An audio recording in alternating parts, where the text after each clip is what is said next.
Hello everyone, आप सभी का हमारे YouTube channel SSC GK hub में स्वागत है।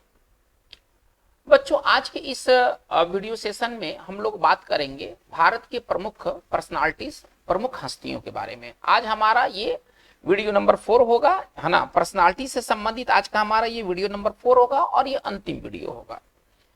इसके पिछले वाले वीडियोस में हम लोगों ने कुछ इंपॉर्टेंट पर्सनालिटीज के बारे में बात किए हैं, जिसमें कुछ क्रांतिकारी भी हैं, कुछ मॉडरेट्स भी हैं, ठीक है ना। और आज के इस वीडियो सेशन में हम लोग ज्यादातर मॉडरेट्स के बारे में बात करेंगे, उदारवादी जिसको आप कहते हैं, ठीक है ना। चलिए, तो आज के इस वीडियो सेशन में हम किन के बारे में बात करेंगे, तो उसमें सबसे पहले होंगे आपके दादा भाई नेहरू जी।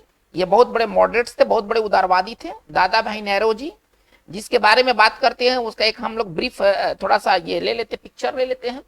दूसरा हम लोग बात करेंगे रविंद्रनाथ टैगोर। ये इंपॉर्टेंट है, ये इंपॉर्टेंट है, रविंद्रनाथ टैगोर। इनसे जुड़े हुए सवाल अक्सर आपको ये देखने को मिलेंगे। दादा भाई नेहरू जी, रविंद्रनाथ टैगोर, ये मेन है। इसके बाद हम लोग कुछ और इंपॉर्टेंट पर्सनालिटीज के बारे में बात करेंगे, जिसमें कि आपको देखने के लिए मिलेंगे, जैसे कि क्या कहते हैं, जैसे कि मोतीलाल नेहरू मिलेंगे आपको, ठीक है ना। आपको मदन मोहन मालवीय मिलेंगे। तो ये भी बहुत इंपॉर्टेंट हस्तियां हैं जो कि आधुनिक भारत से रिलेटेड है।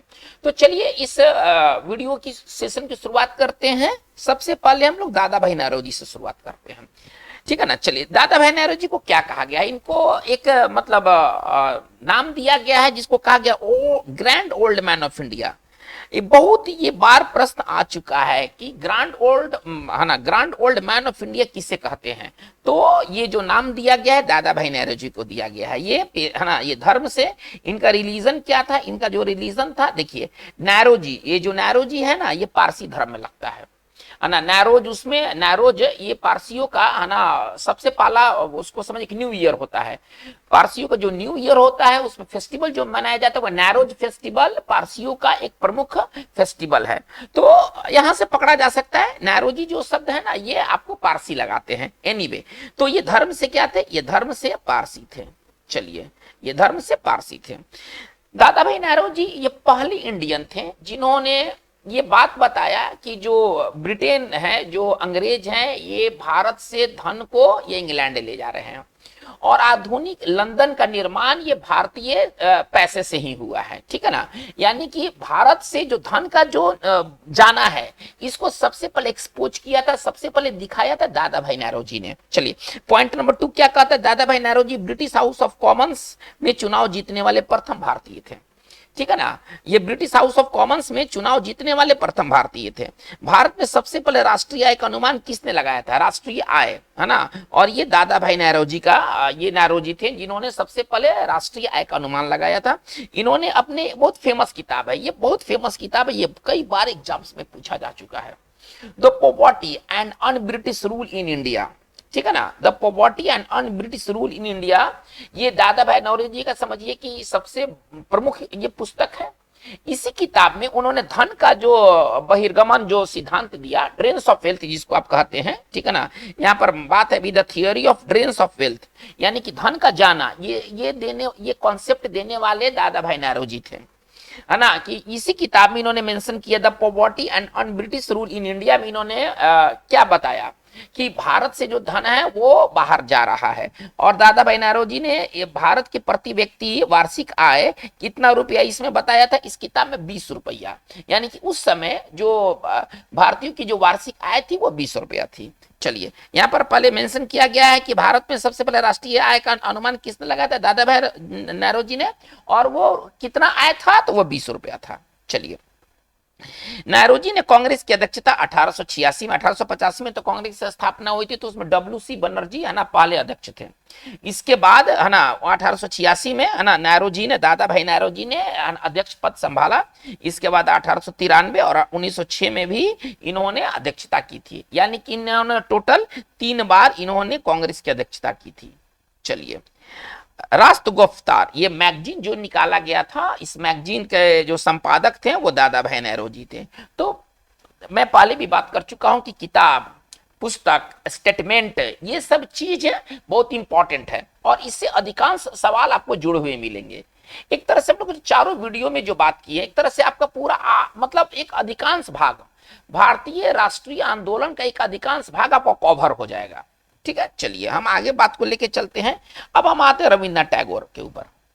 रविन्द्रनाथ टैगोर क्या थे? एक साहित्यकार थे, है ना। इन्होंने गीतांजलि जैसा एक ग्रंथ लिखा। चलिए, कवि थे, दार्शनिक थे और अल्टीमेटली, है ना, ये चित्रकार भी थे। ये चित्रकार, है ना, ये इन्होंने पेंटिंग बहुत अपने लाइफ के काफी लेट एज में सीखा था, है ना, काफी बाद में सीखा था। चलिए, टैगोर के पिता का नाम था देवेंद्रनाथ टैगोर। ये सवाल बहुत इंपॉर्टेंट है। माता शारदा देवी, पत्नी मृणालिनी देवी, और इनको उपाधि दिया गया था गुरुदेव। गुरुदेव किसको कहते हैं? तो रविन्द्रनाथ टैगोर को कहते हैं। चलिए, टैगोर का सबसे प्रमुख रचना क्या है? गीतांजलि। 1912 में ये पब्लिश हुआ था, गीतांजलि। ठीक है ना। चलिए, और इसी गीतांजलि के लिए इन्हें साहित्य में नोबेल पुरस्कार मिला था। जब इनको नोबेल पुरस्कार मिला था साहित्य में, ठीक है ना, गीतांजलि के लिए, तो ये एशिया के ये प्रथम व्यक्ति थे, है ना। रविन्द्रनाथ टैगोर साहित्य में नोबेल पुरस्कार पाने वाले प्रथम एशियन थे। इसके पहले किसी एशियन को लिटरेचर में नोबेल प्राइज नहीं मिला था। चलिए, हम लोग आगे बढ़ते हैं, नंबर 11 में आते हैं। टैगोर की अगर गीतांजलि के अतिरिक्त और क्या क्या रचनाएं हैं इनकी, तो राजश्री, चोखरे बाली, है ना, गोरा कई बार पूछा गया है, गोरा बहुत इंपॉर्टेंट है, घरे बाईरे, ये सब बंगाली है ना, और चतुरंग। तो ये दो अगर आपको ये पूरा याद नहीं रखना है तो कोई बात नहीं, आप इसको इग्नोर कर सकते हैं, लेकिन गोरा को और चतुरंग को दिमाग में रखा जाए। ठीक है ना, ये कई बार पूछा गया, गोरा और चतुरंग कई बार पूछा गया है। चलिए, इनकी चित्रकारी कौन कौन से थी? तो मशीन मैन, कूदता हुआ हिरन, पक्षी युगल और थके हुए यात्री इनका प्रमुख पेंटिंग है। ठीक है ना। हालांकि ये पेंटिंग के लिए ज्यादातर नहीं जाने गए, ज्यादातर ये अपनी गीतांजलि जैसे किताब के लिए जाने गए, लेकिन ये एक मतलब एक नॉन पेंटर भी थे। चलिए, टैगोर ने बंगाल विभाजन के समय, जब 1905 में जब बंगाल विभाजन हुआ था, तो इन्होंने स्वदेशी इंडस्ट्री लगाने पर बल दिया था, और इन्होंने एक कॉन्सेप्ट दिया था आत्मशक्ति। ठीक है ना, इन्होंने आत्मशक्ति का कॉन्सेप्ट दिया था। तो बहुत इंपॉर्टेंट बात होता है कि आत्मशक्ति का कॉन्सेप्ट किसने दिया था? तो he was Rabindranath Tagore, who had propounded the theory of, देखिए, उन्होंने एक बहुत इंपॉर्टेंट थियरी दिया था, एक कॉन्सेप्ट दिया था, थियरी नहीं कॉन्सेप्ट कहिए, एंड द कॉन्सेप्ट वाज आत्मशक्ति। चलिए, 16 अक्टूबर 1905, यही, है ना, बंगाल विभाजन का दिवस है ना, ये बंग भंग, है ना, यही 16 अक्टूबर 1905 को हुआ था। इस दिन किस तौर पर मनाया गया? राखी दिवस के तौर पर मनाया गया, बहुत इंपॉर्टेंट है। और ये किसके कहने पर? तो टैगोर के कहने पर। 16 अक्टूबर, देखिए, 16 अक्टूबर 1905 को बंगाल वाज पार्टीशन्ड, बंगाल का विभाजन हो गया था, बंगाल का विभाजन हो गया था, बंगाल वाज पार्टीशन्ड, आप ऐसे समझिए सिंपल भाषा में, बंगाल वाज पार्टीशन, बंगाल का विभाजन हो गया था। And this day was observed as, है ना, राखी दिवस, इसको राखी दिवस के तौर पर बनाया गया था। और किसके कॉल पर? तो रविन्द्रनाथ टैगोर के कॉल पर। चलिए, हम लोग बात को लेके चलते हैं नंबर 14 में। टैगोर ने जालियांवाला बाग नरसंहार के विरोध में, है ना, सर, जिसको नाइटहुड भी कहते हैं, कि उपाधि त्याग दी थी, सर की उपाधि त्याग दी थी। ठीक है ना। तो इस समय जालियांवाला बाग नरसंहार जो 1919 में हुआ था ना, तो इसके उपरांत इन्होंने सर की उपाधि त्याग दी थी। और गांधी जी ने कौन सी उपाधि त्यागी थी? पिछले वीडियो सेशन में हुआ था, और वो था कैसर ए हिंद। गांधी ने कौन सी उपाधि त्यागी थी जालियांवाला बाग के विरोध में?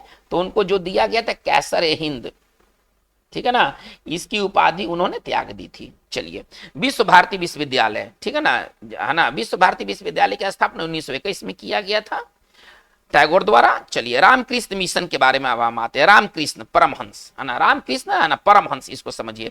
दक्षिणेश्वर, जो कलकत्ता का जो दक्षिणेश्वर है, उसका, है ना, दक्षिणेश्वर का इनको संत कहा जाता है। रामकृष्ण परमहंस को दक्षिणेश्वर का संत कहा जाता है। इनकी पत्नी का नाम शारदा मणि था। ये बीपीएससी में पूछा जा चुका है कि परमहंस के पत्नी का नाम क्या था, तो यहाँ पूरा लिख देते हैं, रामकृष्ण परमहंस। परमहंस के पत्नी का जो नाम था वो शारदा मणि था, और इनकी मृत्यु जो हुई थी वो कैंसर से हुई थी। चलिए, नंबर आते हैं 17 में। भारत के प्रथम राष्ट्रवादी कवि कौन थे? तो भारत के सबसे प्रथम जो नेशनलिस्ट जो पोएट थे, ये कहा गया है हेनरी, है ना, विवियन डेरोजियो को, है ना। हेनरी विवियन जो डेरोजियो थे, ये भारत के प्रथम ये राष्ट्रवादी कवि थे। इन्होंने बंगाल में यंग बंगाल आंदोलन को चलाया। ये फ्रांस के क्रांति से काफी प्रभावित है। डेरोजियो जो थे ना, ये बहुत बड़े पोएट थे, ठीक है ना, बहुत बड़े पोएट थे। इसके अलावा इन्होंने यंग बंगाल आंदोलन क्या था एक्चुअली, ये बंगाल के बुद्धिजीवियों के बीच, बंगाल में एक बात है, कुछ है या नहीं है, वहां पर पहले के समय से लेकर आज भी वहां पर इंटेलेक्चुअल्स नाम का चीज है, बंगाल में आपको मिलेगा। वहां पर इंटेलिजेंसिया है, वहां पर बुद्धिजीवी वर्ग कह लीजिए। तो इसी बुद्धिजीवी वर्ग में एक रेडिकल, एक क्रांतिकारी है ना, एक क्रांतिकारी ग्रुप का गठन किया गया जिसका नाम था यंग बंगाल आंदोलन था, है ना, यंग बंगाल आंदोलन था। और यंग बंगाल आंदोलन के प्रवर्तक कौन थे, चलाने वाले कौन थे, तो हेनरी विवियन डेरोजियो थे। ठीक है ना। यंग बंगाल का मुख्य मुद्दा क्या था, प्रेस की स्वतंत्रता, जमींदारों के अत्याचार से किसानों की सुरक्षा और सरकारी नौकरियों में भारतीयों का प्रवेश। ठीक है ना, ताकि भारतीयों को भी सरकारी नौकरियों में जगह मिले। चलिए, तो इनसे बहुत इंपॉर्टेंट बात क्या है कि ये प्रथम राष्ट्रवादी कवि तो हेनरी विवियन डेरोजियो। चलिए, ये ज्यादा इंपॉर्टेंट है। यंग बंगाल आंदोलन किसने चलाया था, हेनरी विवियन डेरोजियो। चलिए, डेरोजियो के सत्यवादी नीति के कारण इनकी तुलना किससे की जाती है, सुकरात से की जाती है। ये बहुत ही सत्य के बहुत बड़े पुजारी थे। चलिए, महादेव गोविंद रानडे जस्टिस थे ना, ये न्यायाधीश थे, जस्टिस महादेव गोविंद रानडे आप कह लीजिए। ये गोपाल कृष्ण गोखले के ये राजनीतिक गुरु थे। और गोपाल कृष्ण गोखले किसके राजनीतिक गुरु थे, पिछले वीडियो सेशन में बात हुआ है।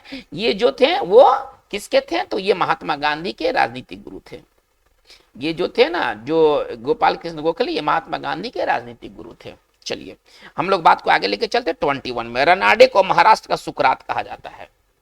ठीक है ना, इनको महाराष्ट्र का सुकरात कहा जाता है, गोविंद रानडे को। चलिए, सीमांत गांधी, फ्रंटियर गांधी किसको कहा जाता है, तो अब्दुल गफ्फार खान। ठीक है ना, इनको फ्रंटियर गांधी के नाम से जाना जाता है। ठीक है ना, नॉर्थ वेस्ट जो प्रोविंस जो था उसमें स्वतंत्रता आंदोलन का बिगुल जो छेड़े थे वो अब्दुल गफ्फार खान छेड़े थे। ठीक है ना। चलिए, अब गफ्फार खान ने खुदाई खिदमतगार, जिसको अंग्रेजी में कहते हैं सर्वेंट्स ऑफ गॉड नामक संगठन की स्थापना की। खुदाई खिदमतगार संगठन के संस्थापक कौन थे, तो अब्दुल गफ्फार खान। अब्दुल गफ्फार खान जो थे वो खुदाई खिदमतगार नामक संगठन के वो क्या थे, वो मतलब ऑर्गेनाइजर थे, फाउंडर थे, है ना, संस्थापक थे, है ना, जिसे लाल कुर्ती के नाम से भी जाना जाता है। यानी कि इसका एक और नाम है रेड शर्ट्स, है ना। इसके जो कार्यकर्ता थे इनको कहा गया है रेड शर्ट्स, लाल कुर्ती। चलिए, गफ्फार खान को मरणोपरांत भारत रत्न दिया गया। ठीक है ना। चलिए, ये भारत रत्न इनको मिला है। चलिए, 25 में आते हैं। कह रहे क्या कि मदन मोहन मालवीय की सबसे बड़ी उपलब्धि क्या थी, बनारस हिंदू यूनिवर्सिटी। देखिए, बीएचयू का गठन किया गया था, बीएचयू का स्थापना किया गया था 1915 में, और ये मदन मोहन मालवीय की सबसे बड़ी उपलब्धि थी। चलिए, आते हैं इसके बाद 26 में। मदन मोहन मालवीय ने कौन कौन से पत्रिका का इन्होंने संपादन किया, ये सब सवाल जरूर आता था। हिंदुस्तान, है ना, इंडियन यूनियन और अभ्युदय। ठीक है ना, इन्होंने 3 पेपर का इन्होंने संपादन किया था। हिंदुस्तान, इंडियन यूनियन और अभ्युदय का संपादन किया। चलिए, मदन मोहन मालवीय, है ना, भारतीय राष्ट्रीय कांग्रेस, आप इसको भारतीय राष्ट्रीय कांग्रेस पढ़िएगा। ठीक है ना, के 2 बार अध्यक्ष हुए, प्रेसिडेंट हुए वही, और वो हिंदू महासभा के 3 बार। यानी कि इन्होंने प्रेसिडेंट का पद संभाला, भारतीय आईएनसी इंडियन नेशनल कांग्रेस का भी इन्होंने पदभार संभाला अध्यक्ष का, और हिंदू महासभा का भी इन्होंने पदभार संभाला अध्यक्ष का। चलिए, इसके बाद आते हैं मोतीलाल नेहरू के बारे में, जो कि जवाहरलाल नेहरू के पिता थे। ठीक है ना, असहयोग आंदोलन में भाग लिया था। इसी समय ये पॉलिटिक्स में ये ज्वाइन किए थे। ये बहुत बड़े लायर थे, है ना। ठीक है ना, ये मोतीलाल नेहरू बहुत बड़े लायर थे। इन्होंने इंडिपेंडेंट नामक पत्रिका भी निकाला। ठीक है ना, ये सब याद रखना, यही सब तो मेन चीज है ना, बाकी और मेन चीज नहीं है।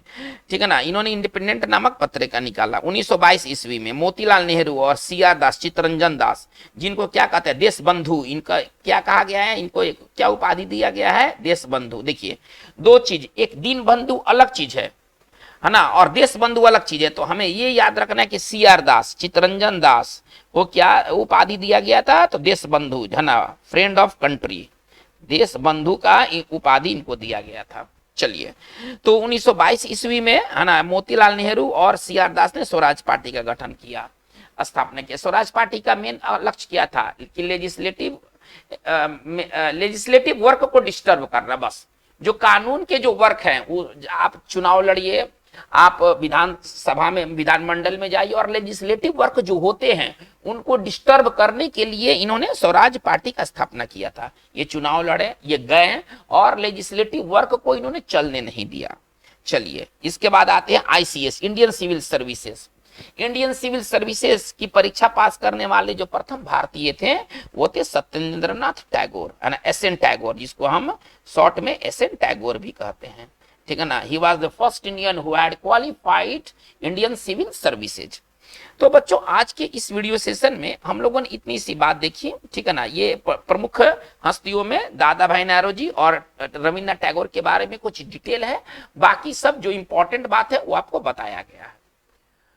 तो इसके बाद हमारा आधुनिक भारत से और भी वीडियो सेशन आगे जारी रहेंगे, लेकिन ये प्रमुख हस्तियां हम लोगों ने 1 से लेकर के 4 वीडियो तक हम लोगों ने जो भी इंपॉर्टेंट है हम लोगों ने इसे कर लिया है। एग्जामिनेशन दृष्टिकोण से ये काफी महत्वपूर्ण है। आप इन 4 वीडियो सेशन को बढ़िया से देखें, इनको समझें और आगे के लिए अपने कैरियर को ज्यादा सिक्योर करें। Thank you very much.